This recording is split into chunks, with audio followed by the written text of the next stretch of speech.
بسم الله الرحمن الرحيم. السلام عليكم ورحمة الله وبركاته. الحمد لله والصلاة والسلام على رسول الله وعلى آله وأصحابه وموالاه ولا حول ولا قوة إلا بالله. أما بعد, ikhwani fillah wa akhwati fiddin, teman-teman sekalian yang dimuliakan Allah Subhanahu wa taala. Alhamdulillah, kita bersyukur kepada Allah Subhanahu wa taala atas segala limpahan nikmat yang Allah berikan kepada kita semua, sehingga pada kesempatan pagi hari ini kembali Allah Subhanahu wa taala mempertemukan kita semua dalam forum talabul ilm.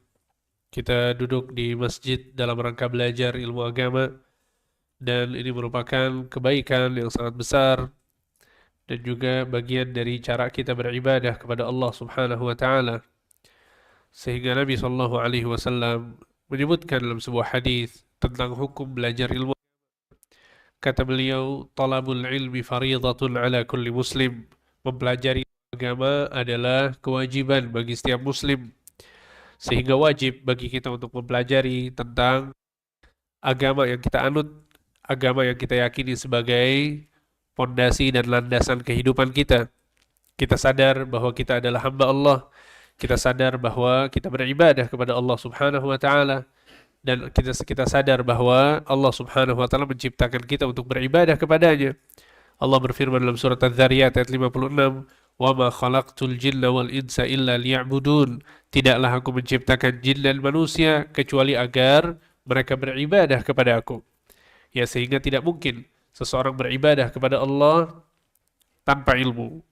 Ya, sehingga ini yang kita usahakan pada kesempatan kali ini. Ya, semoga Allah Subhanahu wa taala memberikan keikhlasan kepada kita semua, dan semoga Allah Subhanahu wa taala memberikan ganjaran yang sempurna kepada kita semua. Dan insyaallah pada kesempatan kali ini kita akan melanjutkan pembahasan dari kitab Al-Ushul Tsalatsah karya Syekh Muhammad bin Abdul Wahhab rahimahullahu taala. Dan pada pertemuan yang lalu, ya, kita sudah masuk pada pembahasan al-aslul awal, landasan yang pertama, yaitu ma'rifatullah, mengenal Allah Subhanahu wa taala. Ya, sebagaimana yang sudah kita sebutkan dan selalu kita ulangi bahwa kitab ini berjudul Al-Ushul Tsalatsah, yang artinya 3 landasan utama dalam beragama. Ya, maksud dari 3 landasan utama di sini adalah jawaban dari 3 pertanyaan kubur. Jawaban dari 3 pertanyaan kubur. Sehingga setiap orang pada saat dia wafat kemudian dikuburkan akan ditanya oleh malaikat Munkar dan Nakir tentang 3 pertanyaan. Apa saja pertanyaannya? Man rabbuka? Siapa Tuhanmu? Man nabiyuka? Siapa nabimu? Wa ma dinuka? Dan apa agamamu? Ini adalah pertanyaan yang pasti ditanyakan kepada setiap manusia yang wafat. Ya, sehingga kita berharap kepada Allah bahwa kita termasuk orang-orang yang bisa menjawab pertanyaan-pertanyaan tersebut. Akan tetapi yang disebutkan oleh para ulama bahwa pertanyaan-pertanyaan tadi bisa dijawab bukan hanya ya dengan bekal hafalan jawaban tersebut atau teori semata bahwa jawaban yang pertama adalah Tuhan kita adalah Allah, Nabi kita adalah Muhammad, dan agama kita adalah Islam. Ya, jika ini hanya sekedar teori dan sesuatu yang dihafal oleh seseorang, maka semua orang bisa jawab. Akan tapi jawaban yang akan disebutkan oleh setiap mayit yang ditanyakan itu berdasarkan ilmu dan amal. Berdasarkan ilmu dan amal. Ya, sehingga kitab ini membahas tentang siapa itu Allah, siapa itu Rasul sallallahu alaihi wasallam, dan apa itu agama Islam. Ya, disebutkan dengan dalil-dalilnya dari Al-Quran dan Sunnah.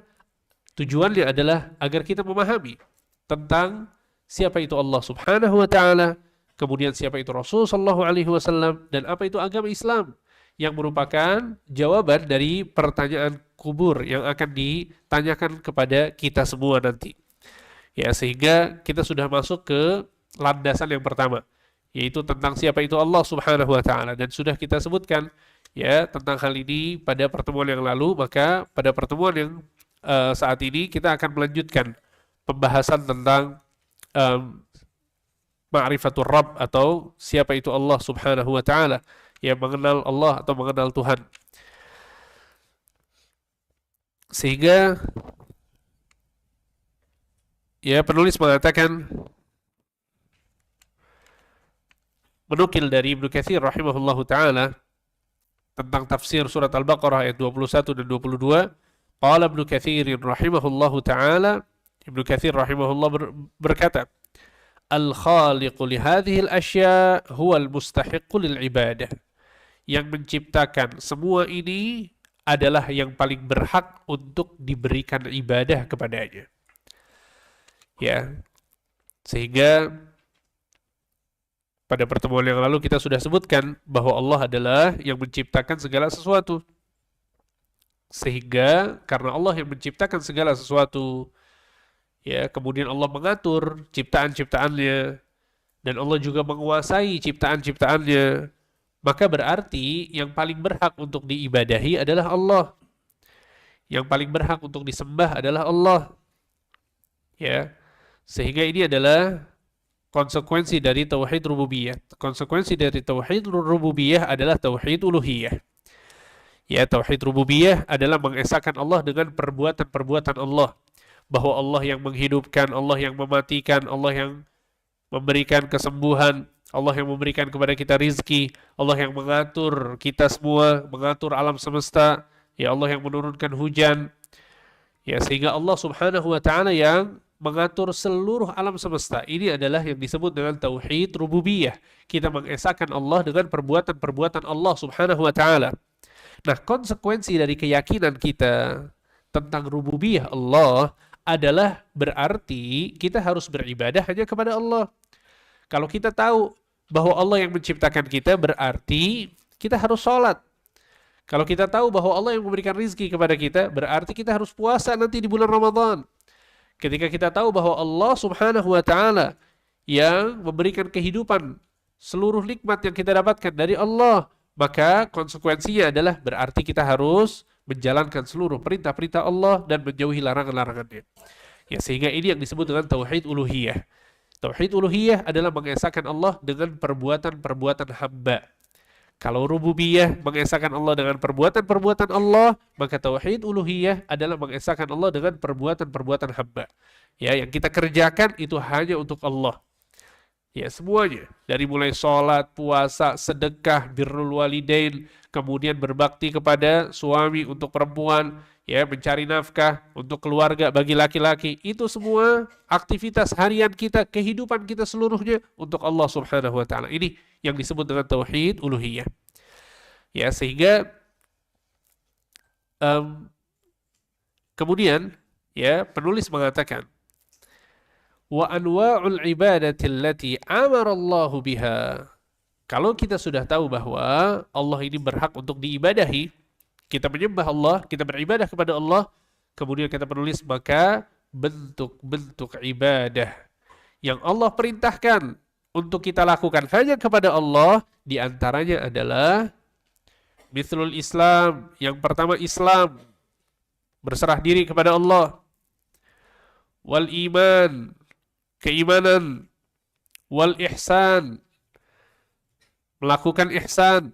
Jadi di sini penulis sedang menyebutkan apa saja contoh-contoh ibadah yang harus kita lakukan hanya untuk Allah Subhanahu wa taala. Tidak boleh dilakukan untuk selain Allah. Ya, di sini contoh-contoh yang pertama yang beliau sebutkan adalah Islam, iman, dan ihsan. Ya, insya Allah tentang tiga hal ini akan kita bahas secara terperinci pada saat kita mempelajari tentang landasan yang kedua, yaitu mengenal agama Islam. Ya, mengenal agama Islam, kita akan mempelajari tentang apa itu Islam, apa itu iman, dan apa itu ihsan. Kemudian, selanjutnya, kata beliau, wa minhu ad-du'a, dan diantaranya ibadah yang harus dilakukan hanya kepada Allah adalah doa. Wal khauf, rasa takut. War raja, apa arti raja? Rasa harap. wattawakkul, bertawakal, warraghbah, rasa cinta, warrahbah, rahbah artinya rasa cemas, rasa takut, wal khusyu', tunduk. Ya, khusyu' itu artinya tunduk. Wal khasyah, khasyah artinya rasa takut juga. Wal inabah, inabah artinya kembali kepada Allah, bertaubat kepada Allah. Wal isti'anah, kemudian al isti'anah itu meminta pertolongan kepada Allah. Kemudian yang berikutnya wal isti'adzah, yaitu memohon perlindungan kepada Allah. Wal istighatsah, apa istighatsah? Meminta pertolongan kepada Allah dalam kondisi sulit, itu istighatsah. Wadzabhu, menyembelih. Wal nazar, nazar, bernazar.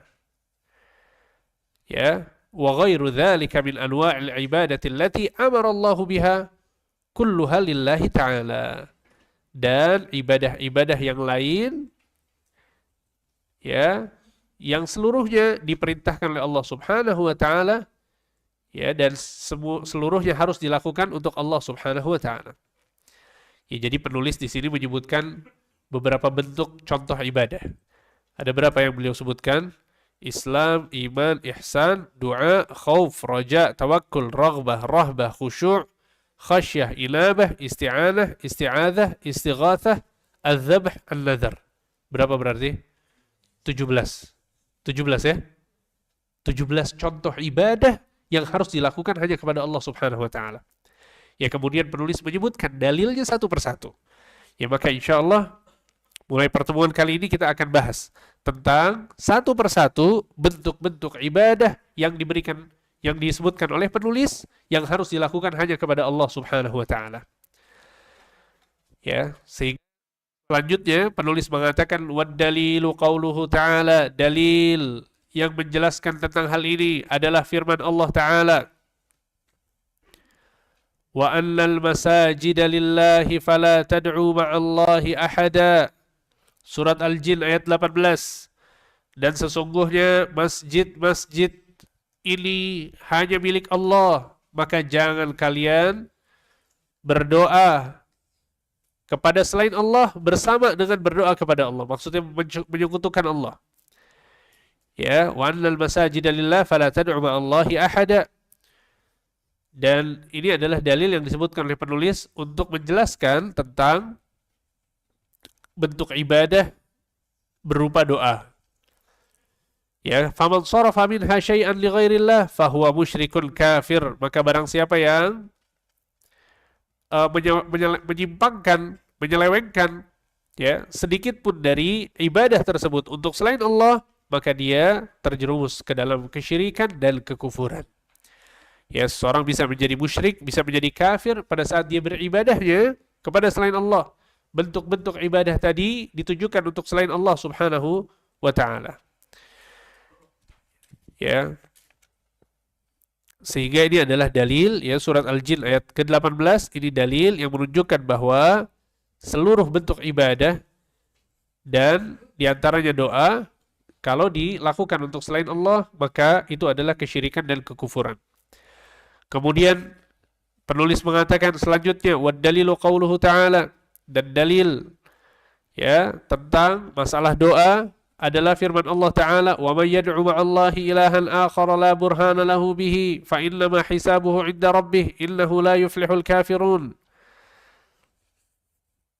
Ya, dan barang siapa yang menyembah, ya, wa may yad'u, menyembah atau berdoa, ya, kepada Tuhan yang lain di samping Allah, padahal tidak ada satu dalil pun baginya tentang itu, maka sesungguhnya perhitungannya di sisi Rabb-nya, sesungguhnya orang-orang yang kafir itu tidaklah beruntung.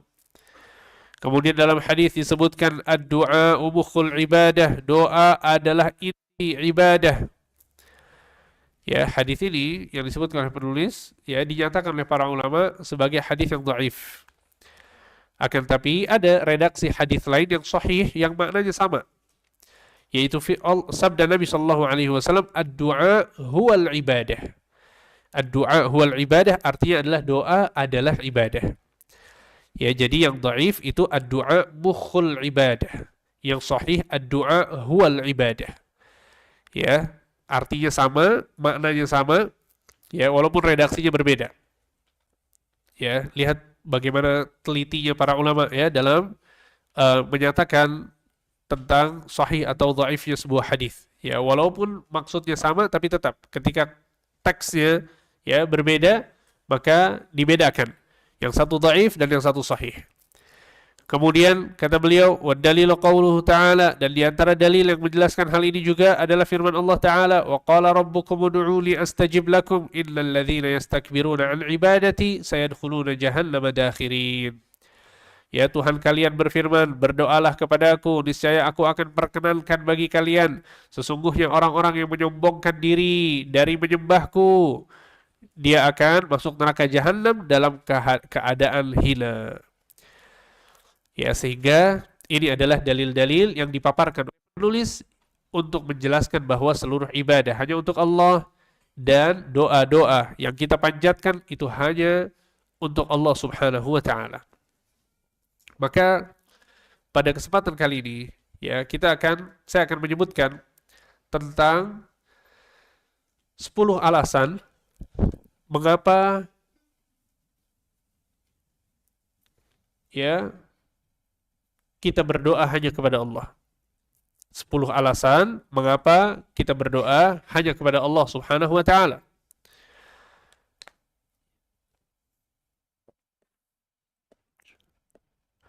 Alasan yang pertama adalah karena doa adalah ibadah. Alasan yang pertama, karena doa adalah ibadah. Dan kita tahu bahwa ibadah ini tidak boleh ditujukan kecuali hanya kepada Allah Subhanahu wa Ta'ala. Ya, ibadah ini tidak boleh ditujukan kecuali hanya kepada Allah Subhanahu wa Ta'ala. Sehingga ini penting untuk kita fahami. Ya, nggak boleh seseorang berdoa kepada jin, berdoa kepada orang yang sudah wafat, ya, di atas kuburannya. Tidak boleh seseorang berdoa kepada malaikat. Tidak boleh juga berdoa bahkan kepada para nabi dan rasul. Tidak boleh. Kita berdoa hanya kepada Allah, karena Allah adalah Tuhan kita. Allah tempat kita bergantung. Allah tempat kita meminta. Ya, sehingga kita berdoa hanya kepada Allah Subhanahu wa Ta'ala. Tidak boleh kita berdoa kepada selain Allah.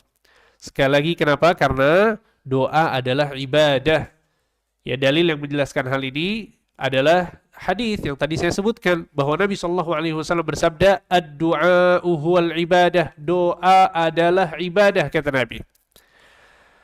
Ya, sehingga redaksi ini menjelaskan kepada kita bahwa inti dari ibadah seluruhnya adalah doa. Ya, padahal kita tahu bahwa ibadah itu bukan cuma doa. Di situ ada sholat, ada puasa, ada zakat, ada sedekah, ada birrul walidain, itu semuanya adalah ibadah. Tapi pada saat Nabi SAW menyebutkan doa adalah ibadah, ini berarti inti dari ibadah adalah doa. Redaksi ini sama seperti hadis Nabi SAW pada saat beliau bersabda, al-hajju arafah. Haji adalah wukuf di Arafah. Yang jadi pertanyaan adalah, apakah pada saat seorang haji dia hanya wukuf di Arafah saja? Jawabannya tidak. Rangkaian ibadah haji itu ada banyak. Dari mulai dia berihram, kemudian dia ya ada tawaf di sana, ada sa'i, ada lempar jumrah, ada mabit di Mina, ada mabit di Muzdalifah, ada banyak sekali amalan-amalan haji. Tapi Nabi mengatakan al-hajju Arafah. Haji adalah wukuf di Arafah. Bagaimana cara memahami hadis ini? Kata para ulama, dari hadis ini adalah amalan haji yang paling inti, amalan haji yang paling agung adalah wukuf di Arafah. Maka sama seperti hadis yang sedang kita pelajari sekarang. Nabi mengatakan ad-du'a'u huwal ibadah, doa adalah ibadah. Maksudnya adalah bahwa inti dari ibadah kita seluruhnya adalah berdoa kepada Allah Subhanahu wa Ta'ala. Oleh karena itu para ulama menyebutkan dua macam. Adalah du'aul mas'alah, dan yang kedua adalah du'aul. Apa itu du'aul mas'alah? berdoa dengan meminta permintaan kepada Allah. Dan ini doa yang kita pahami bersama. Pada saat kita mengangkat kedua tangan kita, kemudian mengucapkan Rabbana atina fid dunya hasanah, dengan doa masalah. Ya, atau kita minta rizki kepada Allah. Ya, Allahumma inni as'aluka ilman nafi'an wa rizqan tayyiban wa amalan mutaqabbala. Berarti kita sedang berdoa kepada Allah dengan doa yang disebut dengan doaul masalah, doa masalah. Ini adalah macam doa yang pertama. Kemudian macam doa yang kedua adalah doaul ibadah. Apa itu doaul ibadah? Doaul ibadah atau atau bisa kita terjemahkan dengan doa ibadah adalah pada saat kita beribadah kepada Allah Subhanahu wa taala, hakikatnya kita sedang berdoa kepada Allah. Apapun ibadahnya. Pada saat kita sedekah, berarti kita sedang berdoa. Pada saat kita sholat, berarti kita sedang berdoa. Pada saat kita puasa, berarti kita sedang berdoa. Pada saat kita berbuat baik kepada orang lain, berarti kita sedang berdoa. Pada saat kita birrul walidain, ya, berbakti kepada kedua orang tua, kita berbuat baik kepada istri kita, atau istri, ya, peduli sama suaminya, melayani suaminya, berarti dia sedang berdoa. Ini yang disebut dengan doaul ibadah. Karena pada hakikatnya kita berharap meminta surga kepada Allah Subhanahu wa taala. Betul tidak?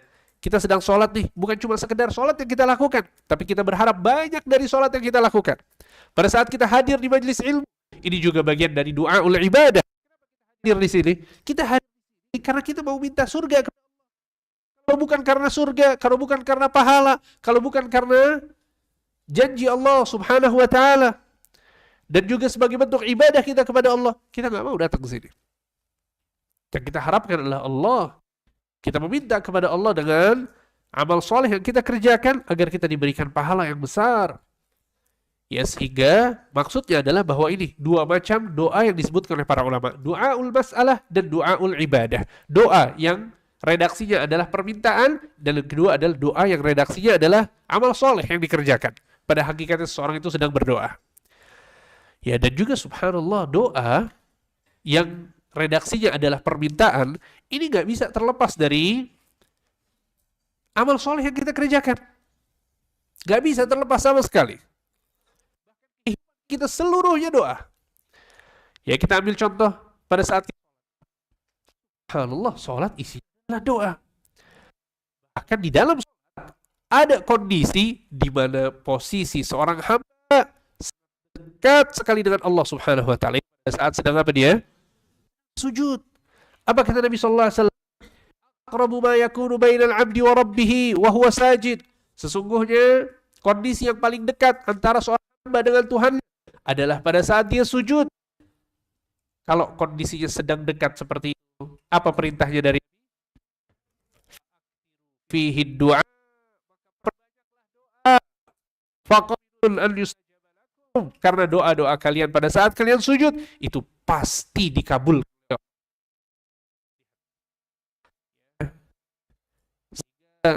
Sangat miris pada saat kita melihat sebagian kaum berdoa pada saat dia sujud. Ya, sujud cuma 2 detik, 3 detik kemudian bangkit lagi. Loh, kenapa nggak berlama? Kondisinya sedang sangat dekat dengan Allah Subhanahu wa taala. Kenapa nggak memanfaatkan kondisi pada saat kita sujud? Kita punya banyak urusan yang pengen diselesaikan, kita punya banyak kebutuhan, kita punya banyak keinginan yang kita ingin capai. Sampaikan kepada Allah pada saat kita sujud. Ya, tentu yang paling mudah untuk dilakukan adalah pada saat sholat sunnah, ya. Adapun pada saat sholat berjamaah mungkin terbatas waktunya, ya, hanya sebentar, ya, karena memang seorang imam itu disyariatkan untuk melihat kondisi makmum.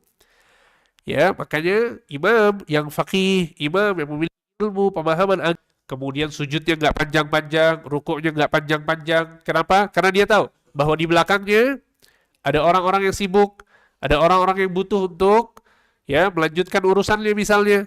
Sehingga pada saat seseorang mau memperbanyak doa, bisa kita lakukan pada saat kita melaksanakan sholat-sholat sunnah.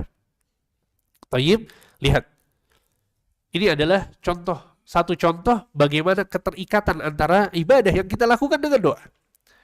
Belum lagi sebelum salam juga disunnahkan untuk berdoa. Dan sholat kita semuanya isinya doa. Dari mulai Al-Fatihah, ya, kemudian di gerakan-gerakan yang lain kita berdoa kepada Allah Subhanahu wa taala. Begitu juga dalam ibadah yang lain, puasa contohnya. Pada saat kita berpuasa, maka di antara kondisi mustajab, doa yang akan dikabulkan adalah pada saat seseorang itu berpuasa. Nabi Shallallahu Alaihi Wasallam mengatakan di antara doa yang pasti dikabulkan adalah as-shaimu hatta yuftir, orang yang sedang berpuasa sampai dia berbuka. Selama dia kondisinya sedang berpuasa, maka doa-doanya akan dikabulkan oleh Allah Subhanahu Wa Taala. Subhanallah, lihat. Ya, dan nggak terasa ya, sebentar lagi kita akan masuk bulan Ramadan dan kita akan dapat kondisi di mana selama 30 hari doa kita dikabulkan oleh Allah. Ya, subhanallah. Ya, makanya Ramadan ini ya gak ada orang yang tidak berharap ya Ramadan. Setiap orang berharap untuk sampai kepada bulan Ramadan. Setiap orang berharap untuk dipanjangkan umurnya karena apa? Karena ingin ya mendapatkan bulan Ramadan. Bayangkan setiap hari saat kita berpuasa, doa-doa kita dikabulkan oleh Allah Subhanahu wa taala. Sehingga lihat keterikatan antara sebuah ibadah dengan doa. Ya nggak bisa dipisahkan sama sekali. Itulah kenapa Nabi mengatakan ad-du'a'u huwal ibadah, doa adalah ibadah.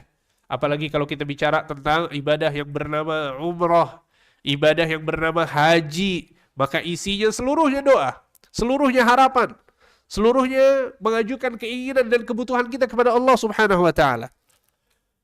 Ya, Nabi mengatakan afdhalud du'a du'a'u yaumi Arafah, sebaik doa adalah doa di hari Arafah.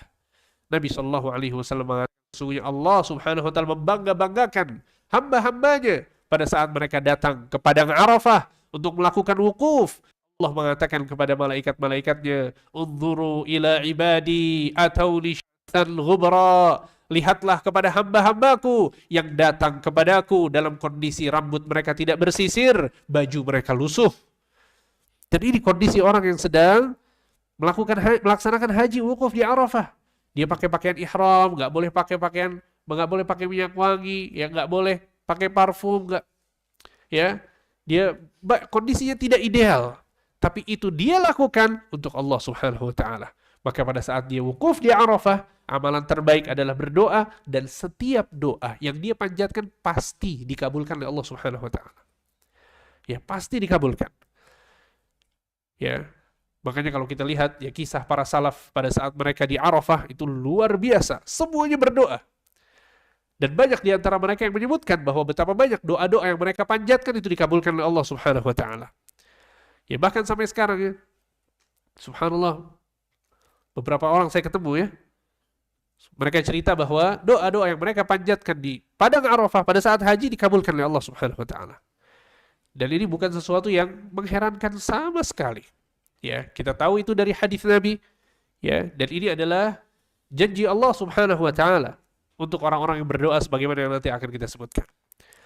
Ya, maksudnya adalah bahwa ini alasan pertama bahwa kenapa kita berdoa hanya kepada Allah. Kenapa kita nggak mau berdoa kepada orang yang sudah wafat, ya, orang yang ada di kuburan, tokoh masyarakat atau ulama yang sudah, kita nggak mau berdoa kepadanya, nggak mau.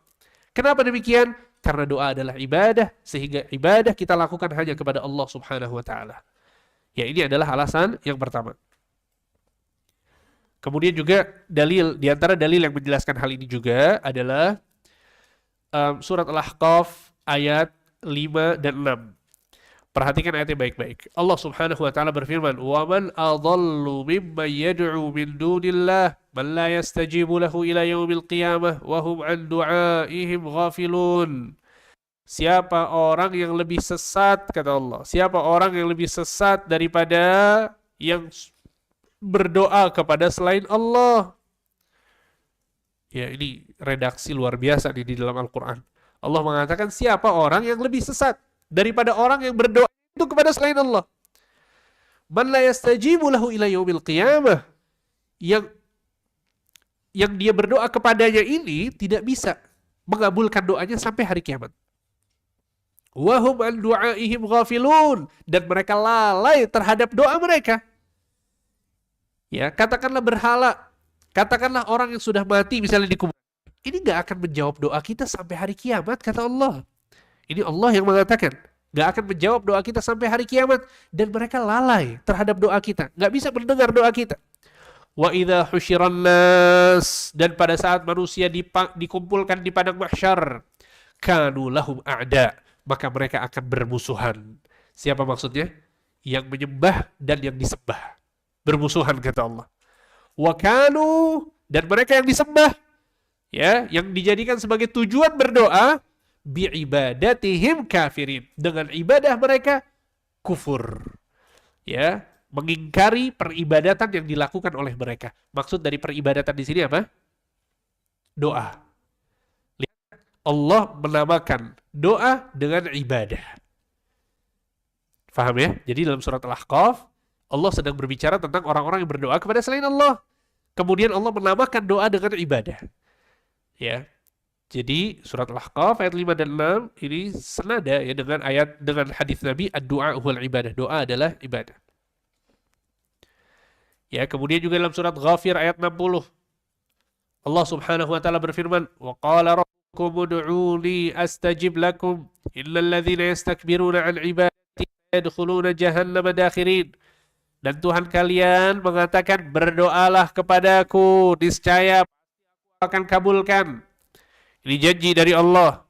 Berdoalah kalian kepadaku, pasti aku akan kabulkan. Sesungguhnya orang-orang yang sombong, mau beribadah kepadaku, mereka akan masuk neraka jahanam dalam kondisi hina. Di sini juga Allah menamakan doa ibadah. Ya, jadi Allah mengatakan berdoalah, niscaya aku akan kabulkan. Barang siapa yang sombong untuk beribadah kepadaku, kata para ulama, maksud ibadah di sini adalah doa yang disebutkan oleh Allah dalam ayat yang dalam awalan ayat tersebut. Ya, sehingga surat Al-Ahqaf ayat 5 dan 6, kemudian surat Ghafir ayat 60 adalah dalil yang menunjukkan bahwa doa adalah ibadah. Kemudian alasan yang kedua,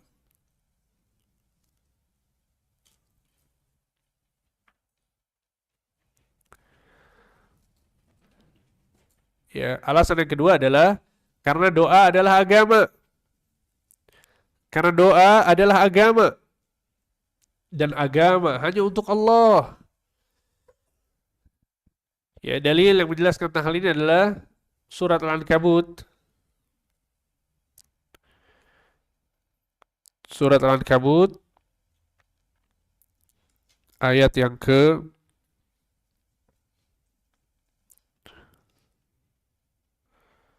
87 kalau nggak salah. Oh, 65. Al-Ankabut ayat 65. Ya, Allah Subhanahu wa taala berfirman, "Fa idza rakibu fil fulki da'awullaha mukhlishina lahuddin. Falamma najjahum ilal barri idza hum yusyrikun." Pada saat mereka naik kapal, kemudian diombang-ambingkan oleh ombak, mereka berdoa kepada Allah Subhanahu wa taala, ya, dengan ikhlas dalam beragama. Ya, mukhlishina lahuddin, ikhlas dalam beragama. Falamma najjahum ilal barri idza hum yusyrikun. Pada saat mereka diselamatkan oleh Allah ke daratan, mereka pun berbuat kesyirikan kembali. Ya, maksud dari mukhlishina lahuddin ay mukhlishina lahud du'a. Ikhlas dalam beragama di sini maksudnya adalah ikhlas dalam berdoa. Kemudian alasan yang ketiga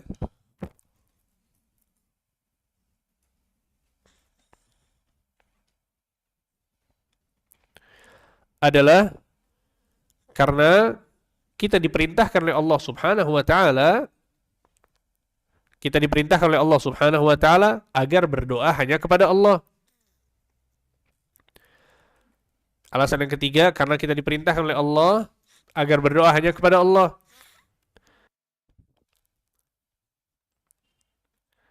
Ya, Nabi Shallallahu Alaihi Wasallam bersabda dalam sebuah hadis, "Idza sa'alta fas'alillah." Jika engkau meminta sesuatu, maka mintalah kepada Allah. Wa idza sta'anta fasta'in billah. Jika engkau memohon pertolongan, maka pertolongan kepada Allah. Ya. Kemudian dalam surat Al-Jin ayat 20, Allah Subhanahu wa taala berfirman, "Qul innama ad'u rabbi wala usyriku bihi ahada." Katakanlah wahai Muhammad, sesungguhnya aku hanya berdoa kepada Tuhanku. Katakanlah wahai Muhammad, sesungguhnya aku hanya berdoa kepada Tuhanku, wala usyriku bihi ahada, dan aku tidak menyekutukannya sama sekali.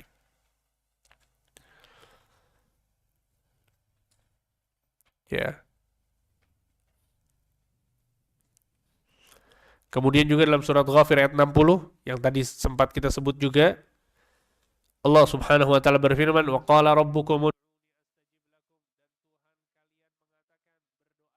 kepadaku, niscaya pasti aku akan kabulkan. Ya, Allah memerintahkan kita untuk berdoa kepadanya. Allah Subhanahu wa taala memerintahkan kita untuk berdoa kepadanya. Kemudian alasan yang keempat adalah karena kita dilarang oleh Allah untuk berdoa kepada selain Allah. Kita dilarang oleh Allah untuk berdoa kepada Allah. Dalam surat Al-Jin ayat 18, Allah Subhanahu wa taala berfirman, "Wa annal masajida lillah fala tad'u ma'allahi ahada." Dan sesungguhnya masjid-masjid ini hanya milik Allah, maka jangan kalian berdoa kepada selain Allah. Jangan menyekutukan Allah dalam berdoa.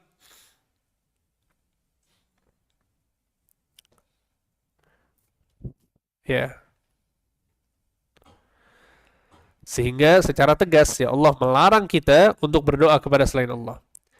Dan ini sangat berkaitan sebetulnya. Alasan yang pertama, kedua, ketiga, keempat ini semuanya saling berkaitan. Ya, akan tapi kita sebutkan sengaja agar ya lebih rinci dalam memahami konteks doa. Ya, dan juga sebagian ulama menyebutkan ya, kenapa doa ini menjadi ibadah yang agung, ya, yang hanya ditujukan kepada Allah, yang tidak boleh kita berikan kepada selain Allah. Kata para ulama, karena di dalam doa ini ada dua unsur inti dalam beribadah. Doa ini ada dua unsur inti dalam beribadah. Yang pertama adalah mengagungkan Allah, dan yang kedua adalah menghinakan diri. Mengagungkan Allah dan menghinakan diri. Ya, orang yang meminta kepada orang lain, ya, meminta kepada makhluk, meminta kepada selain Allah, akan ada bentuk pengagungan di dalam dirinya kepada orang tersebut, betul tidak? Dan juga dia menghinakan dirinya sendiri. Dan manusia nggak boleh ya menghinakan dirinya kecuali kepada Allah Subhanahu wa taala. Kita nggak boleh menghinakan diri kita di hadapan manusia. Ya, haram, bahkan bagian dari dosa besar. Apalagi ya, yaitu maksudnya adalah dalam konteks pada saat seseorang itu meminta-minta kepada orang lain. Ya, minta-minta kepada orang lain tanpa ada kebutuhan, ya, punya kebiasaan, ya, minta kepada orang lain, ini nggak bagus ya. Dalam sebuah hadis Nabi Shallallahu Alaihi Wasallam mengatakan, la yazalur rajul yas'alun nas hatta ya'tiya yaumal qiyamah wa laysa fi wajhihi muz'atul lahm. Sesungguhnya seseorang yang suka minta-minta kepada manusia, maka di hari kiamat kelak dia akan dibangkitkan oleh Allah dalam kondisi wajahnya tidak ada sedikit pun daging sama sekali. Na'udzubillah. Ya, ini ya orang-orang yang suka mengemis ya kepada orang, minta harta, padahal dia masih bisa bekerja. Padahal dia punya ya kecukupan untuk dirinya. Dia meminta sebagai ya bentuk kebiasaan saja, ya bukan karena dia butuh. Ya kecuali kalau seseorang memang betul-betul butuh ya, betul-betul nggak punya apa-apa sama sekali, nggak bisa kerja sama sekali, dan dia perlu meminta, maka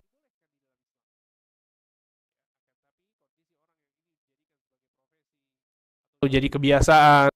Padahal dia bisa menghidupi dirinya sendiri, tapi subhanallah dia malah minta-minta kepada orang, ya ini akan dihinakan oleh Allah Subhanahu wa taala di hari kiamat kelak. Ya. Sehingga pada saat menghinakan diri dilakukan untuk Allah, ini menjadi kemuliaan bagi seseorang. Ya, dan kita rela untuk menghinakan diri kita untuk Allah, dan memang kita hina di hadapan Allah Subhanahu wa taala. Allah Subhanahu wa taala berfirman, "Antumul fuqara'u ilallah." Sesungguhnya kalian adalah fakir di hadapan Allah. Kita fakir di hadapan Allah, kita miskin. Ya, kita orang yang butuh dikasihani. Siapa-siapa. Ya, kita hancurkan ego di dalam diri kita pada saat beribadah. Nggak ada lagi ego. Kita bukan siapa-siapa. Kita rela untuk ruku, untuk sujud, untuk melakukan apapun untuk Allah Subhanahu wa Ta'ala. Ya, sampai untuk meletakkan wajah kita di tempat yang paling hina.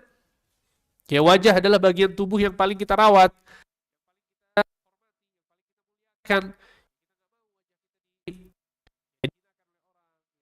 pegang-pegang sama orang, kita nggak mau. Tapi untuk Allah kita rela untuk meletakkan wajah kita di tanah, di tempat orang menginjakkan kaki-kaki mereka. Ya, pada saat kita sujud nih di masjid misalnya, antum tahu nggak bahwa tempat sujud antum itu diinjak sama puluhan atau ratusan orang? Yakin tentang hal tersebut? Tapi apakah ada masalah? Nggak ada masalah. Kenapa? Kita melakukan untuk Allah Subhanahu wa Ta'ala. Ya, kita hinakan diri kita serendah-rendahnya, sehina-hinanya untuk Allah Subhanahu wa Ta'ala. Dan ini kemuliaan yang luar biasa untuk seorang hamba. Ya, oleh karena itu sebagaimana yang tadi kita sebutkan, ya, kondisi yang paling dekat antara Allah dengan hambanya adalah pada saat sujud. Kenapa? Karena hamba ini sedang menghinakan dirinya sehina-hinanya. Semakin dia menghinakan diri, semakin dekat dengan Allah Subhanahu wa Ta'ala. Ya. Oleh karena itu dalam surat Al-Alaq ayat yang terakhir apa kata Allah? Kalla la tuti'hu wasjud waqtarib. Jangan taat kepada mereka yang menghalang-halangimu untuk beribadah, dan sujudlah kepada Allah dan mendekatlah kepada Allah. Allahu Akbar. Lihat, pada saat Allah memerintahkan Nabi Muhammad untuk mendekat, caranya dengan apa? Dengan sujud. Ya, semakin seseorang itu sering sujud kepada Allah Subhanahu wa Ta'ala, maka dia akan semakin dekat dengan Allah Subhanahu wa Ta'ala. Ya. Sehingga ini adalah alasan yang keempat. Kemudian alasan yang kelima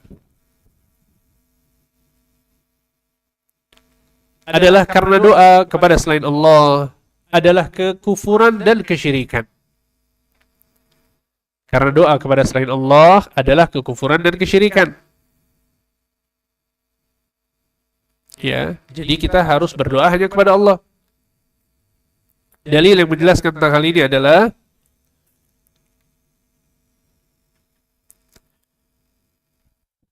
ya, surat Al-Mu'minun ayat 117.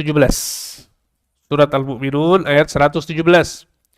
Allah Subhanahu wa Ta'ala berfirman, "Wa may yad'u ma'allahi ilahan akhara la burhana lahu bihi fa innama hisabuhu 'inda rabbih innahu la yuflihul kafirun." Dan barang siapa yang menyembah Tuhan selain Allah, dia berdoa kepada Tuhan yang tidak ada bukti tentang itu, fa innama hisabuhu 'inda rabbih, maka dia akan dihisab ya oleh Allah nanti. Innahu la yuflihul kafirun, sesungguhnya orang-orang kafir itu tidak akan beruntung. Lihat, ya, Allah menamakan orang-orang yang berdoa kepada selain Allah dengan orang-orang kafir. Ya, sehingga surat Al-Mu'minun ayat 117 adalah dalil yang menunjukkan bahwa berdoa kepada selain Allah adalah kekufuran dan kesyirikan.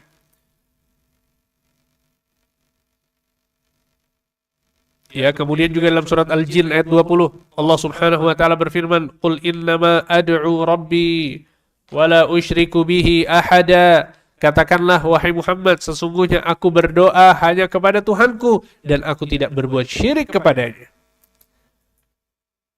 Ya, surat Al-Jin ayat 20. Katakanlah, wahai Muhammad, sesungguhnya aku hanya berdoa kepada Tuhanku dan aku tidak berbuat kesyirikan sedikit pun. Ini menunjukkan bahwa kalau berdoa kepada selain Allah berarti itu adalah kesyirikan. Kemudian juga dalam surat Al-Ankabut ayat 20. Ya, jadi sebagian dalil ini relevan dengan beberapa poin sekaligus ya. Karena satu dalil terkadang menunjukkan ya beberapa faedah. Surat Al-Ankabut ayat 65. Bukan 20. Surat Al-Ankabut ayat 65. Allah Subhanahu wa Ta'ala berfirman, "Fa idza rakibu fil fulki da'u Allah mukhlishina lahuddin, falamma najjahum ilal barri idza hum yusyrikun." Pada saat mereka naik kapal laut, Ya, maka mereka berdoa kepada Allah dengan ikhlas. Tapi pada saat mereka diselamatkan ke daratan, mereka pun berbuat kesyirikan kepada Allah Subhanahu wa taala. Ya, dan ini kebiasaan orang-orang kafir Quraisy, ya. Orang-orang Arab jahiliyah, mereka menyembah berhala. Ya, mereka menyembah Hubal, menyembah Al-Lat, menyembah Al-Uzza, menyembah Al-Manat. Ya, ini adalah berhala-berhala orang-orang musyrikin jahiliyah pada saat itu. Kalau mereka dalam kondisi lapang, mereka beribadahnya, mereka berdoanya kepada berhala-berhala mereka. Tapi kalau dalam kondisi sulit, diantaranya pada saat mereka di tengah-tengah lautan. Ya, ketika mereka naik kapal, kemudian diombang-ambingkan oleh ombak, kondisinya sangat berbahaya, sebentar lagi mati. Ya, kematian ada di depan kedua mata mereka. Apa yang mereka lakukan? Semua berhala mereka buang. Jimat-jimat semuanya dilepas. Kemudian mereka mengangkat kedua tangan, berdoa kepada Allah Subhanahu wa taala dengan ikhlas. Bayangkan. Ini adalah kebiasaan orang-orang Arab jahiliyah. Orang-orang musyrikin yang jelas-jelas menyembah berhala. Dalam kondisi sulit, mereka tahu berhalanya gak bermanfaat. Mereka tahu. Ya. Dan ini yang dikisahkan oleh Ikrimah bin Abi Jahal. Jadi Ikrimah, anaknya Abu Jahal, ini termasuk salah seorang yang diperintahkan oleh Nabi SAW dibunuh. Ya, walaupun dia bergelantungan di kiswahnya Ka'bah. Jadi pada saat Nabi SAW ya, melakukan pembukaan kota Makkah di tahun ke-8, Nabi membawa 10.000 pasukan. Ya, pada saat sampai di kota Makkah, semua orang-orang Makkah minta maaf sama Nabi, bertekuk lutut kepada Nabi SAW, dan akhirnya banyak di antara mereka masuk ke dalam agama Islam. Akan tapi ada beberapa orang kata Nabi kejar mereka. Ya, karena saking buruknya perbuatan mereka kepada Islam, kepada Nabi SAW, kejar mereka, bunuh mereka, walaupun mereka bergelantungan di kiswahnya Ka'bah. Ya, di antaranya adalah siapa? Ikrimah bin Abi Jahal. Ikrimah anaknya Abu Jahal. Pada saat Nabi SAW masuk kota Makkah, Ikrimah lari. Ya, keluar kota Makkah, kemudian dia pun naik kapal dan menjauh dari kota Makkah. Karena ini menjauh dari kejaran Rasulullah SAW dan sahabat-sahabatnya. Subhanallah. Apa kata Ikrimah? Di tengah-tengah laut, kapal kita diombang-ambingkan oleh ombak. Ya. Subhanallah, ada salah satu dari orang-orang yang ada di kapal tersebut mengatakan, ya, buanglah berhala-berhala kalian. Demi Allah, tidak ada yang bisa menyelamatkan kalian kecuali Allah Subhanahu wa ta'ala. Ini orang-orang musyrikin semua. Kata Ikrimah, subhanallah, mereka yang bawa berhala, dilempar ke laut berhalanya. Ya, udah gak bermanfaat lagi. Maka Ikrimah mengatakan, kalau seandainya doa kita dikabulkan oleh Allah, maka aku yakin Tuhan kita pada saat sulit di tengah lautan adalah Tuhan kita juga pada saat kita di daratan. Kalau seandainya Allah menyelamatkanku di tengah-tengah lautan ini sampai ke daratan, sungguh aku akan pergi kepada Muhammad dan aku akan minta maaf kepadanya, masuk ke dalam Islam, beriman kepadanya, dan aku yakin dia akan memaafkan kesalahan-kesalahanku. Akhirnya Ikrimah dan orang-orang yang ada di kapal laut tersebut berdoa kepada Allah Subhanahu wa ta'ala untuk menyelamatkan mereka. Apa yang terjadi? Benar. Allah selamatkan mereka sampai akhirnya mereka ke daratan. Disitulah kemudian Ikrimah langsung pergi ke Makkah, menemui Nabi SAW, mengucapkan 2 kalimat syahadat dan memohon maaf kepada Nabi, dan kemudian Ikrimah menjadi sahabat Nabi yang mulia yang dijamin masuk surga.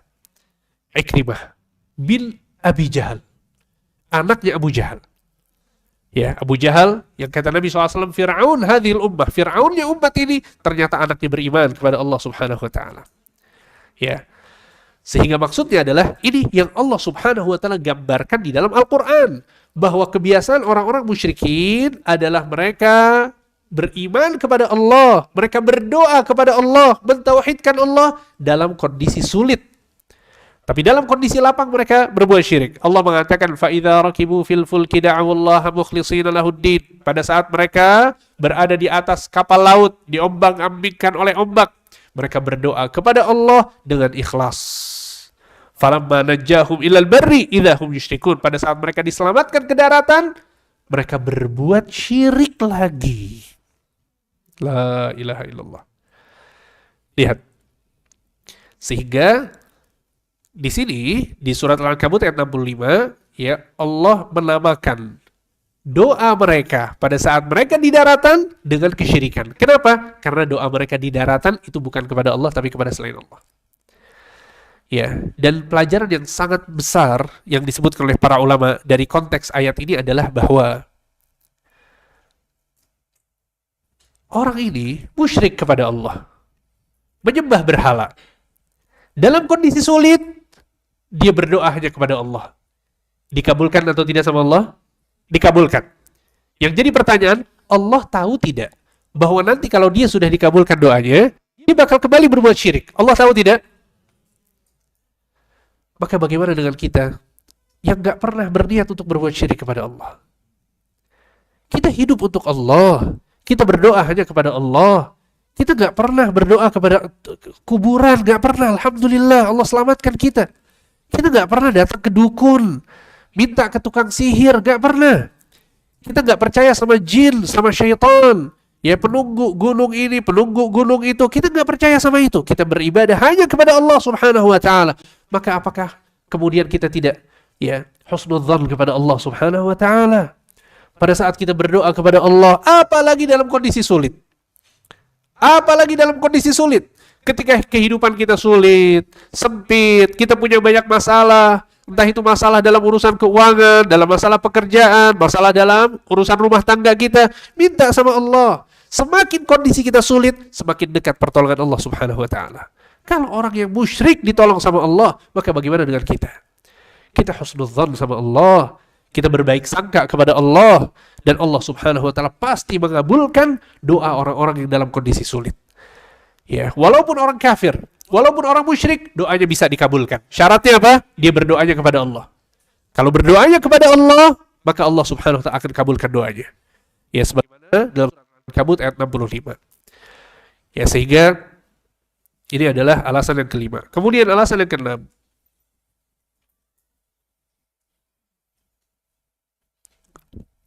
Alasan yang keenam adalah karena doa kepada selain Allah adalah kezaliman. Karena doa kepada selain Allah adalah kezaliman.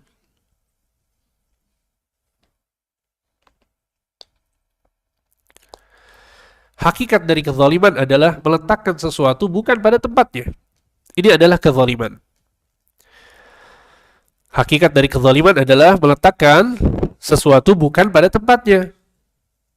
Maka pada saat seseorang meletakkan doa bukan pada tempatnya, dia telah melakukan kezaliman yang sangat besar.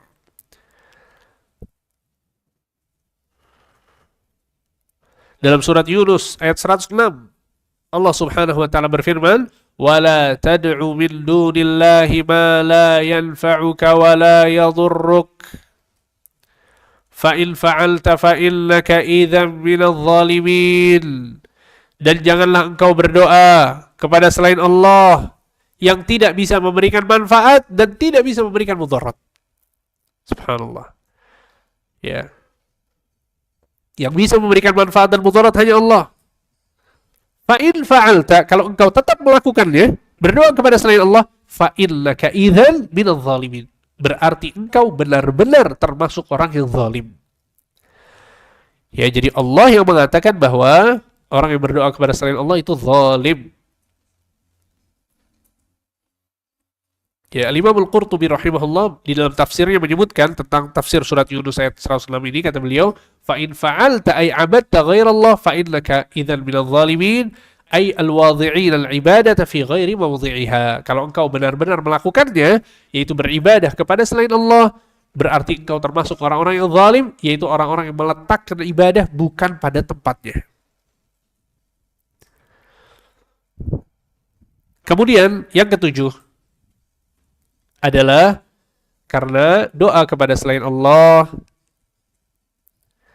Karena doa kepada selain Allah adalah kebohongan dan kebatilan yang nyata. Kebohongan dan kebatilan yang nyata. Dalilnya adalah surat Al-Kahfi ayat ayat 14. Surat Al-Kahfi ayat 14. Allah Subhanahu wa taala berfirman, "Wa rabatna 'ala qulubihim idz qamu faqalu rabbuna rabbus samawati wal ard lan nad'u min dunihi ilaha laqad qulna idzan syatata." Allah berfirman, dan kami meneguhkan hati mereka pada saat mereka berdiri lalu mereka berkata. Maksudnya adalah para pemuda yang dikejar oleh raja yang zalim yang dikisahkan oleh Allah dalam surat Al-Kahfi. Ya, kata Allah, kami teguhkan hati mereka pada saat mereka berdiri. Lalu mereka berkata, Rabbuna Rabbus samawati wal ard, Tuhan kami adalah Tuhan seluruh langit dan bumi. Kemudian apa kata mereka? Lan nad'uwa min dunihi ilaha. Kami tidak akan berdoa kepada Tuhan selain Allah. Subhanallah, lihat.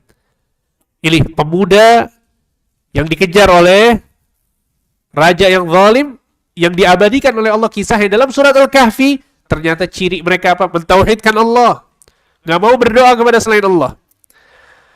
Ya, lan nad'u min dunihi ilaha, kami tidak akan berdoa kepada selain Allah. Laqad qulna idzan syatata, kalau seandainya kami melakukan hal tersebut, maksudnya berdoa kepada selain Allah, sungguh kami telah mengucapkan kebohongan dan kebatilan yang nyata. Itu arti dari syatat.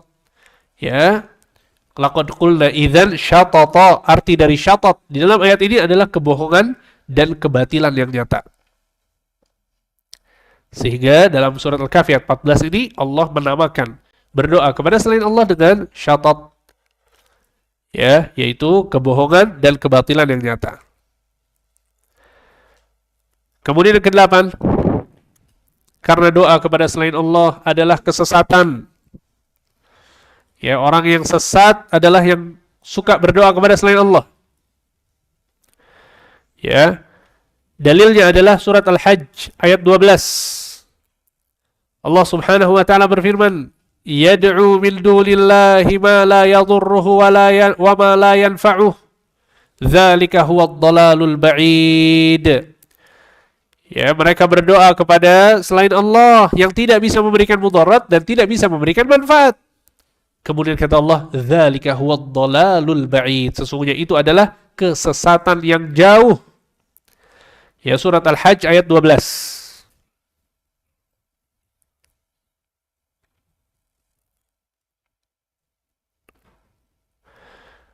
Kemudian juga dalam surat Al-Ahqaf ayat 5. Allah Subhanahu wa taala berfirman, "Wa man adhallu mimman yad'u min dunillahi man la yastajibu lahu ila yaumil qiyamah wa hum 'an du'aihim ghafilun."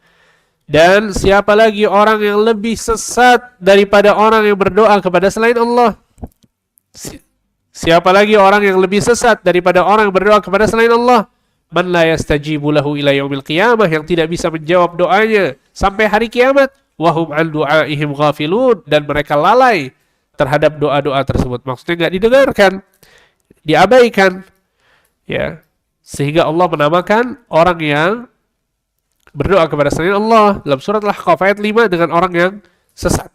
Ya, bahkan tidak ada orang yang lebih sesat daripada mereka. Kemudian yang ke-9 adalah karena orang-orang yang berdoa kepada selain Allah mendapatkan ancaman azab. Karena orang yang berdoa kepada selain Allah mendapatkan ancaman azab. Ya, jadi Allah akan mengazab orang-orang yang berdoanya itu kepada selain Allah. Ya, ini sangat mengerikan ya. Dalam surat Asy-Syu'ara ayat 213. Dalam surat Asy-Syu'ara ayat 213, Allah Subhanahu wa taala berfirman, "Fala tad'u ma'allahi ilahan akhar fatakuna minal mu'adzabin." Maka janganlah engkau berdoa kepada selain Allah, maka sungguh jika engkau melakukannya, engkau akan menjadi orang-orang yang diazab. Kalau engkau melakukannya, engkau akan termasuk orang-orang yang diazab.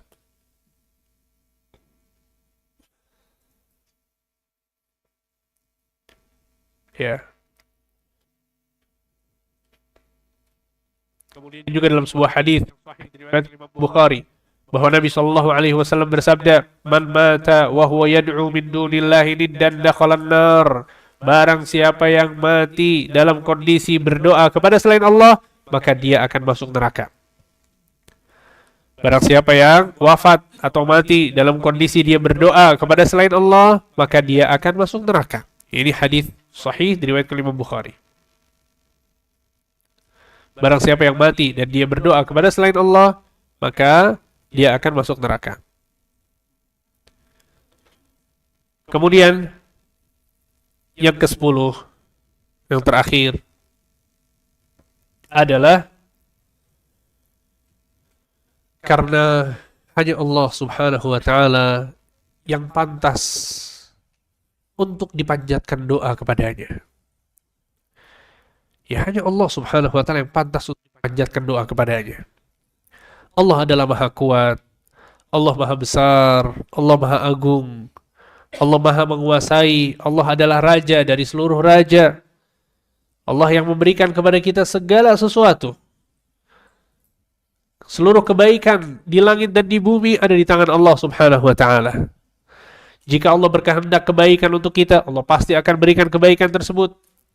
Jika Allah berkehendak untuk menahan sebuah kebaikan terhadap diri kita, Allah akan tahan. Sehingga seluruhnya di tangan Allah. Yang menentukan kebahagiaan kita adalah Allah. Yang menentukan kesengsaraan kita adalah Allah. Sehingga kita mintanya kepada Allah. Gak ada yang pantas untuk diminta kecuali Allah Subhanahu wa ta'ala. Besarkan hati kita untuk berdoa kepada Allah. Besarkan hati kita untuk selalu minta kepada Allah Subhanahu wa ta'ala. Dan ini adalah hakikat dari tauhid. Hakikat dari tujuan kita hidup di muka bumi ini.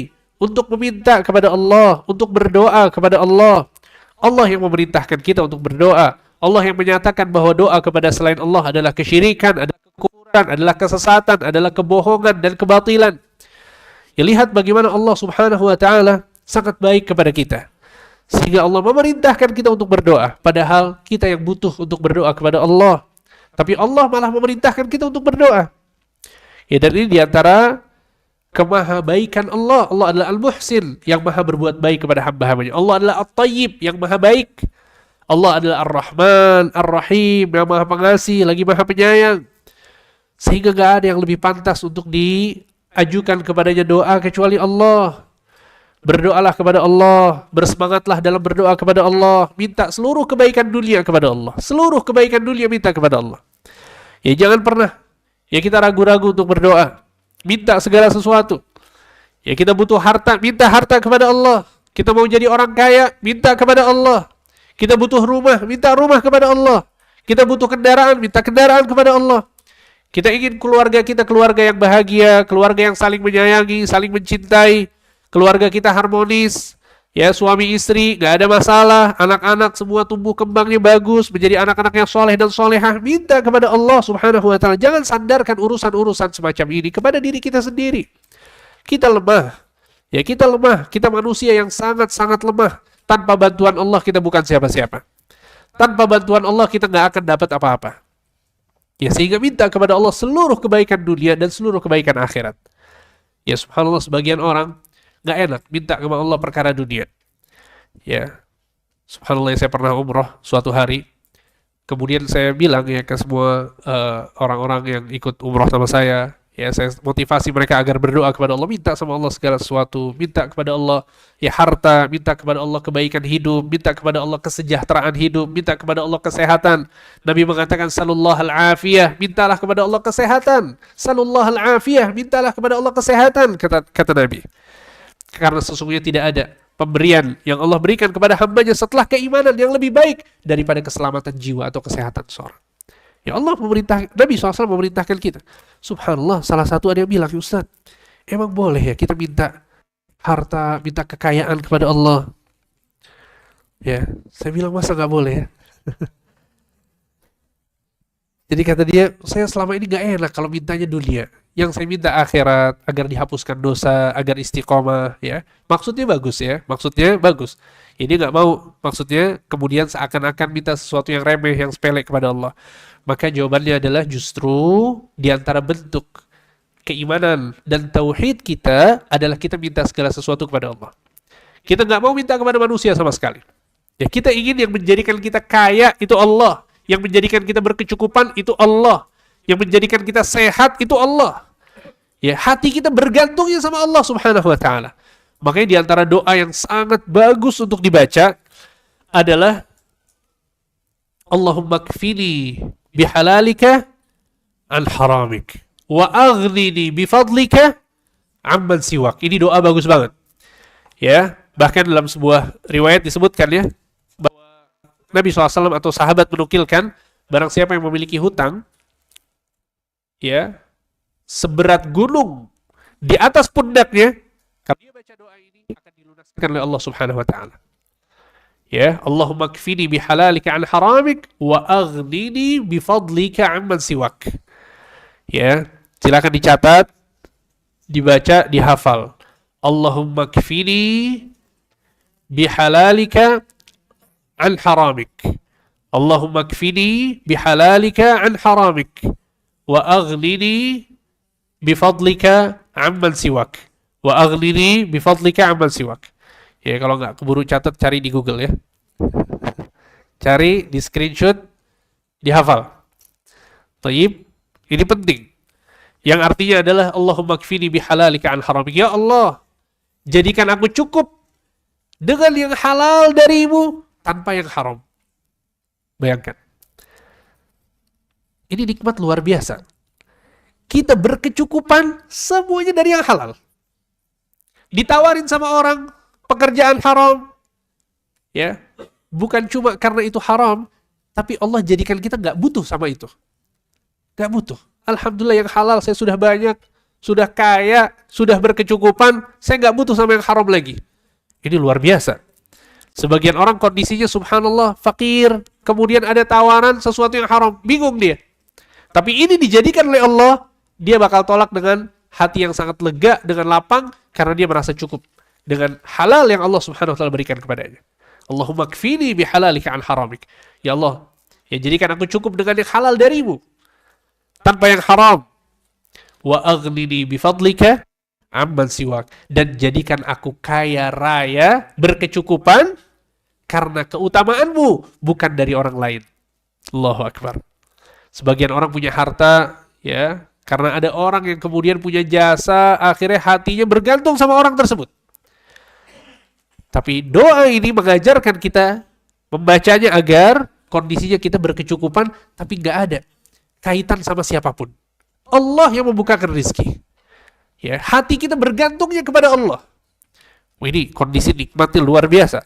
Ya, sehingga jangan pernah dilepas ini doa ya. Doa yang sahih yang diajarkan langsung oleh Nabi SAW kepada sahabat-sahabatnya. Ya, sehingga ini bahwa hanya Allah yang pantas untuk kita minta. Hanya Allah yang pantas untuk kita jadikan tujuan pada saat kita berdoa. Allah Subhanahu wa taala berfirman dalam surat An-Naml ayat 62, "Amman yujibul muttarra idza da'ah." Siapakah yang bisa mengabulkan doa orang yang dalam kondisi sulit? Subhanallah. Wa yakshifus su', dan menghilangkan kesusahan dalam hidupnya. Wa yaj'alakum khulafa'al ard, dan menjadikan manusia sebagai penduduk di bumi. Allah mengajukan 3 pertanyaan di sini. Siapa yang bisa mengabulkan doa orang yang dalam kondisi sulit? Siapa yang bisa menghilangkan kesusahan dalam hidup seseorang? Dan siapa yang menjadikan manusia hidup di bumi? Apa jawabannya? Lanjutan ayat yang Allah mengatakan, "Ailahun ma'allah." Apakah ada Tuhan selain Allah? Allahu akbar. Ailahun ma'allah. Apakah ada Tuhan selain Allah? Ini adalah Tuhan yang menolong seseorang dalam kondisi sulit. Ya, saking agungnya Allah sampai-sampai orang kafir sekalipun yang kufur kepada Allah, yang berbuat syirik kepada Allah dalam kondisi sulit, ketika dia berdoa kepada Allah, dikabulkan oleh Allah. Ya, oleh karena itu, ya sebagian ulama bilang ya, kalau kita punya kebutuhan, kita menginginkan sesuatu, ya, kemudian kita berdoa kepada Allah, maka berdoalah kepada Allah kadu'ail ghariq, dengan doa orang yang tenggelam. Ya, orang yang ada di tengah-tengah lautan, kemudian dia tenggelam. Nggak ada harapan lagi. Dia nggak bisa minta tolong sama siapapun. Hatinya hanya tertuju kepada Allah. Berdoa seperti orang ini. Ya, dan orang yang berdoa dengan serius, dengan khusyuk, dia mengulangi doanya, berkali-kali diulangi doanya, ya sambil dia mengemis kepada Allah, sambil dia merengek kepada Allah, sambil dia betul-betul serius dalam berdoa, yang seperti pasti doanya akan dikabulkan. Pasti doanya akan dikabulkan. Makanya sebagian salaf mengatakan kepada murid-muridnya, sesungguhnya aku tahu kapan doaku akan dikabulkan oleh Allah. Aku tahu kapan doaku akan dikabulkan oleh Allah. Maka sebagian muridnya bertanya, bagaimana wahai imam? Ya, engkau tahu bahwa doamu akan dikabulkan. Kata beliau, pada saat aku berdoa dan aku merengek, aku mengemis dan aku menangis, di situ aku tahu doaku yang ini nih pasti dikabulkan oleh Allah. Ya, sehingga ini jadi evaluasi buat kita ya, pertanyaan muhasabah untuk kita, kapan terakhir kali kita berdoa dengan merengek kepada Allah? Kapan kita terakhir kali berdoa dengan menangis ya, dengan serius, bertadarru' kepada Allah Subhanahu wa taala? Dalam surat Al-A'raf Allah mengatakan, ud'u rabbakum tadarru'an wa khufyah. Berdoalah kepada Allah dengan bertadarru'. Apa arti tadarru'? Kata para ulama, tadarru' itu diambil dari kata dhir'. Dhir' dalam bahasa Arab adalah susu ya, hewan betina yang anaknya itu sedang menyusu. Sehingga anaknya akan merengek untuk mencari susu ibunya. Sama halnya dengan manusia. Ketika anak bayi yang baru saja lahir, yang masih ya mengkonsumsi ASI dari ibunya, maka dia akan menangis, merengek, karena dia ingin mencari susu ibunya. Ini kata para ulama yang dinamakan dengan tadarru'. Seseorang berdoa kepada Allah bagaikan bayi yang merengek untuk minta susu ibunya. Ya, sehingga hanya Allah yang pantas untuk dipanjatkan doa kepadanya. Kemudian juga dalam surat Fatir ayat 13 dan 14 Allah Subhanahu wa taala berfirman, yulijul laila fil nahari wa yulijul nahara fil lail. Allah yang memasukkan malam ke dalam siang, yang memasukkan siang ke dalam malam. Wa sakhkhara syamsa wal qamar. Allah yang mengatur matahari, Allah yang mengatur bulan. Kullu yajri li ajalin musamma. Setiap matahari dan bulan beredar berdasarkan ketentuan Allah. Dzalikumullahu rabbukum lahul mulk. Sesungguhnya itu adalah Allah yang memiliki kekuasaan. Lihat, Allah sedang mengenalkan dirinya. Ya, perputaran langit malam dan siang yang kita lihat setiap hari, dan ini tanda kekuasaan Allah yang sangat besar. Ya. Bergantinya hari dari malam ke siang, malam lagi, kemudian siang lagi, malam lagi, siang lagi. Ya, hari demi hari berganti, bulan demi bulan berganti, kemudian tahun demi tahun berganti. Ini semuanya diatur sama siapa? Allah Subhanahu wa taala. Langit, kemudian ada matahari, bulan, ini semua diatur oleh Allah. Kemudian Allah mengatakan, dzalikumullahu rabbukum lahul mulk. Itu adalah Allah Tuhan kalian. Kemudian Allah sebutkan perbandingan Tuhan-Tuhan yang disembah selain Allah. Kata Allah, walladzina tad'una min dunihi. Dan Tuhan-Tuhan yang kalian berdoa kepadanya selain Allah, ma yamlikuna min qitmir. Mereka tidak memiliki bahkan qitmir sekalipun. Mereka tidak memiliki qitmir. Apa itu qitmir? Tuhan-Tuhan selain Allah yang disembah sama orang-orang musyrikin ini nggak punya qitmir. Qitmir adalah kulit tipis yang ada di antara daging kurma dengan biji kurma. Ya, kita kalau makan kurma nih, kita makan kurma, itu di bijinya, itu ada selaput yang sangat tipis. Dalam bahasa Arab namanya qitmir. Bayangkan, tadi Allah menyebutkan Allah yang mengatur siang dan malam, Allah yang mengatur matahari, kemudian bulan. Ini adalah kekuasaan dan kerajaan Allah. Sedangkan Tuhan yang kalian sembah, orang yang sudah mati, yang ada di kuburan, yang kalian berdoa kepadanya, qitmir aja nggak punya, kata Allah. Kemudian kata Allah, in tad'uhum la yasma'u du'aakum. Kalau kalian berdoa kepada mereka, kepada orang-orang yang sudah mati ini, mereka tidak bisa mendengar doa kalian. Walau sami'u mastajabu lakum. Kalaupun mereka mendengar, mereka tidak bisa mengabulkan doa kalian. Wa yaumal qiyamati yakfuruna bisyirkikum. Nanti di hari kiamat mereka akan kufur, mengingkari kesyirikan yang kalian lakukan. Wala yunabbi'uka mithlu khabir. Dan tidak ada yang bisa memberitahukan kepadamu keterangan sebagaimana yang diberikan oleh Allah yang Maha mengetahui. Ya, sehingga ini adalah 10 alasan mengapa kita hanya berdoa kepada Allah Subhanahu wa taala. Ya, sengaja ya saya sebutkan dengan sangat rinci karena ini pembahasan yang harus dirincikan. Bayangkan ini adalah inti agama. Ya, ini adalah tauhid. Ini adalah pembeda antara orang yang bertauhid dengan orang yang berbuat syirik kepada Allah Subhanahu wa taala. Orang yang mentauhidkan Allah berdoa hanya kepada Allah. Tapi orang yang berbuat kesyirikan dia berdoanya kepada selain Allah. Ya, sehingga semoga apa yang disampaikan bermanfaat. Sehingga ini adalah salah satu bentuk ibadah yang ditujukan hanya untuk Allah, yaitu doa. Insyaallah pada pertemuan yang akan datang kita akan lanjutkan bentuk-bentuk ibadah yang lain. Ya, kita akan sebutkan tentang khauf, ya rasa takut, kemudian roja, ya rasa harap, dan bentuk-bentuk ibadah yang lain yang disebutkan oleh penulis dalam kitab Ushul Ats-Tsalatsah. Barakallahu fikum wa sallallahu ala nabiyina Muhammad wa ala alihi wa sahbihi ajma'in. Ada beberapa pertanyaan yang masuk.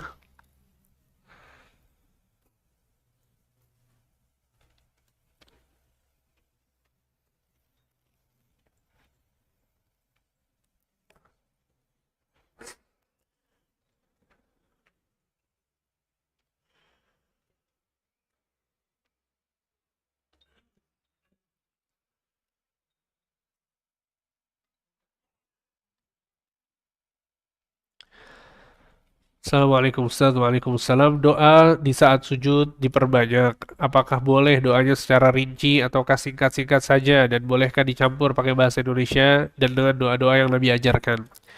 Yang pertama bahwa Nabi yang mengatakan fa'aksiru fihi doa, perbanyaklah doa. Jadi silahkan diperbanyak.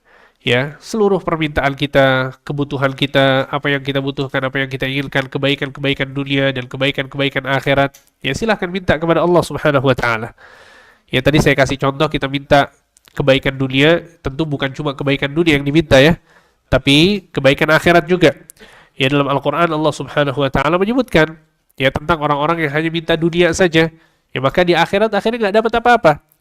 Ya, sehingga kita meminta kebaikan dunia dan kebaikan akhirat. Ya, oleh karena itu doa yang paling bagus ya yang diajarkan oleh Nabi SAW, diajarkan oleh Allah dalam Al-Qur'an adalah Rabbana atina fid dunya hasanah wa fil akhirati hasanah. Dunia kita minta dan akhirat juga kita minta. Ya. Sehingga silahkan diminta kebaikan-kebaikan dunia dan kebaikan-kebaikan akhirat. Seperti itu. Dan doa yang terbaik tentunya adalah doa yang diajarkan oleh Allah dalam Al-Quran dan diajarkan oleh Nabi SAW dalam sunnahnya. Itu doa terbaik. Ya, kita berdoa dengan mengucapkan Rabbana la tuzigh qulubana ba'da idh hadaitana wa hab lana min ladunka rahmah innaka antal wahhab. Ya, atau doa Rabbana ighfir lana wa li ikhwanina alladhina sabaquna bil iman wa la taj'al fi qulubina ghillan lil ladzina amanu Rabbana innaka ra'ufur rahim, dan doa-doa yang lain yang Allah sebutkan dalam Al-Quran. Dan juga doa-doa yang Nabi SAW ajarkan. Ya, Allahumma aslih li din alladhi huwa ismatu amri, wa aslih li dunya allati fiha ma'ashi, wa aslih li akhirati allati ilayha ma'adi, waj'al al-hayata ziyadatan li fi kulli khair, waj'al al-mauta rahatan li min kulli syarr. Ya Allahumma inni a'udzu bika min zawali ni'matik, wa tahawuli afiyatik, wa fujaati niqmatik, wa jami'i sakhatik. Allahumma inni a'udzu bika min jahdil bala, wa daraki syaqa, wa su'il qadha, wa syamatatil a'da. Ya, dan ini diantara doa yang penting untuk dihafal dan dibaca. Ya, Allahumma inni a'udzubika min jahdil bala wa daraki syaqa wa su'il qadha wa syamatatil a'da. Apa artinya? Allahumma inni a'udzubika min jahdil bala. Jahdil bala artinya adalah ya bala yang sangat berat. Bala yang sangat berat. Ya Allah, aku berlindung kepadamu dari bala yang sangat berat. Ya subhanallah, terkadang orang diuji oleh Allah dengan bala. Ya, tapi kita nggak mau. Bala atau ujian atau musibahnya terlalu berat, kita nggak mau. Kita minta tolong sama Allah, berlindung. Jangan sampai ujiannya terlalu berat. Ya, khawatir kita nggak sanggup. Itu doanya. Allahumma inni a'udzubika min jahdil bala wa daraki syaqa. Apa itu daraki syaqa? Daraki syaqa adalah jalan kesengsaraan. Ya, nikah sama orang salah, akhirnya sengsara hidupnya. Ya, beli mobil salah, akhirnya sengsara. Beli rumah salah, pilih rumah, akhirnya banyak kesengsaraan. Ini daraki syaqa. Dia meniti satu jalan, subhanallah salah terus. Kita nggak mau. Kita minta dilindungi oleh Allah, dipilihkan. Kalau kita menikah, dipilihkan orang yang tepat. Kalau kita beli sesuatu, ya kendaraan atau rumah, dipilihkan yang tepat. Ya kalau kita mau masukin anak kita ke satu sekolah misalnya, tepat. Ini ya doanya. Wa darakis syaqa, berlindung kepada Allah dari uh, jalan kesengsaraan. Wa su'il qadha, apa su'il qadha? Takdir yang buruk. Takdir yang buruk. Ya, takdir ini ada yang baik, ada yang buruk. Ya, ada takdir punya uang, ada takdir nggak punya uang. Pilih mana tuh? Ada yang baik, ada yang kita nggak mau yang buruk. Ya Allah pilihkan yang baik. Ada takdir sehat, ada takdir sakit. Ini takdir semuanya. Kita berlindung kepada Allah, jangan kasih takdir yang buruk ya Allah. Ya, ini yang dinamakan dengan su'il qadha. Wa syamatatil a'da. Apa itu syamatatil a'da? Kegembiraan musuh. Orang yang nggak suka sama kita menertawakan kita karena kesulitan yang kita alami. Kita nggak mau itu terjadi. Ya, lihat ya doanya bagus banget ya. Ini doa yang harus dihafal ya dan dibaca setiap hari. Ya, dan doa ini saya ajarkan kepada setiap orang yang dekat sama saya. Istri, anak, semuanya harus baca doa ini setiap hari. Ya, jadi itu doa yang terbaik pada saat sujud. Ya, kalau kemudian seseorang bisa bahasa Arab, maka wajib pakai bahasa Arab. Tapi kalau kemudian ada permintaan yang dia mau ajukan kepada Allah dan dia nggak bisa bahasa Arab, ya, dan bukan sesuatu yang bisa yang disebutkan dalam Al-Quran dan Sunnah, maka boleh pakai bahasa Indonesia. Insya Allah nggak masalah. Ya, walaupun ada khilaf tentu dalam masalah ini, sebetulnya boleh nggak pakai bahasa Indonesia dalam sholat, ya. Tapi kalau konteksnya adalah doa, insya Allah nggak masalah. Ya, dan ini fatwa dari sebagian ulama, di antara Syekh Abdul Razak Al-Abbad, hafizahullah ta'ala, ya, beliau menyebutkan bahwa boleh. Ya, nggak masalah.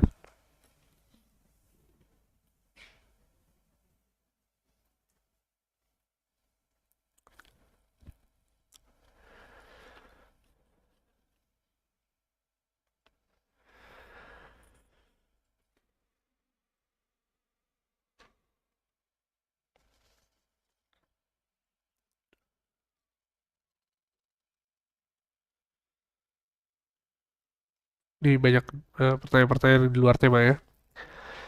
Dia yang bertanya, mana yang lebih utama dilakukan seorang hamba dalam hal berdoa? Apakah doa yang bersifat masalah atau doa yang bersifat ibadah? Dua-duanya dilakukan. Ya, dua-duanya dilakukan. Ya, kita berdoa ya dengan doa ul masalah, minta sama Allah. Ya, setiap hari kita minta, kita angkat tangan kita berdoa saat sujud, kita berdoa, kita minta kepada Allah. Ya, dalam kondisi-kondisi yang mustajab doa, kita berdoa kepada Allah. Seperti itu. Dan juga kita berdoa kepada Allah dengan doaul ibadah, yaitu dengan taat kepada Allah, dengan bertakwa kepada Allah, ya, dengan melaksanakan sholat, melaksanakan puasa, dengan bersedekah, dengan berbuat baik kepada orang, ya. Kita niatkan bahwa kita sedang meminta ya, surga kepada Allah, meminta pahala kepada Allah Subhanahu wa taala. Barakallahu fikum. Mungkin hanya itu yang bisa disampaikan. Mohon maaf jika tidak semua pertanyaan bisa dijawab. Wa sallallahu ala nabiyina Muhammad wa ala alihi wa sahbihi ajma'in. Kita tutup majlis ini dengan doa kafaratul majlis. Subhanakallahumma wa bihamdika asyhadu an la ilaha illa anta astaghfiruka wa atubu ilaik. Wassalamu alaikum warahmatullahi wabarakatuh.